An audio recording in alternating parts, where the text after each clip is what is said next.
Mana ko'pchilik aytayapti, qanaqa qilib O'zbekiston chiqib qoldi? Xuddi shu savolni bermoqchi edim Ixtiyor aka. Umuman qanaqa qilib chiqib qoldi o'zi siz? Qanaqa qilib chiqib qoldi degan savol, mana qozoq birodarlarimiz ham bekorga nima qilmayapti. Ular hayron. Qanday qilib O'zbekiston biz chiqa olmagan, hali O'zbekiston chiqdi degan gap bor, bilib turibman uni. Ha, buni tagida mehnat yotibdi. Va do'stlar, buni tagida mehnat yotibdi. Bu bizni o'sha mamlakatimizni, kerak bo'lsa rahbariyatni, kerak bo'lsa xalqni, o'sha entuziazmi buni tagida yotibdi. Esingizdami 90-yillarda endi bilmadim, siz eslay olasizmi? Bizda tomoshagoh, ya'ni o'yingoh yetishmasdi-ku. Qishloqlarda o'sha maktabni bir futbol maydoni bo'lardi xolos. SSR paytida to'g'ri yo'q emas edi. SSR payt kuchli maktablarimiz bor edi va SSR paytda bizning Paxtakorimiz bor edi. U dunyo miqyosidagi komanda edi.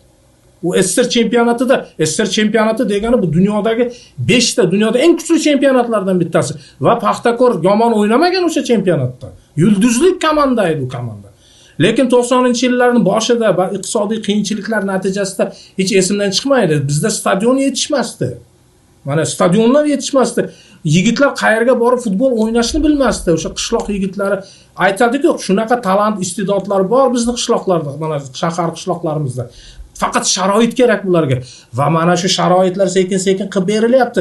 Hozir har bir, masalan, mahalla, har bir qishloqqa bir e'tibor bering.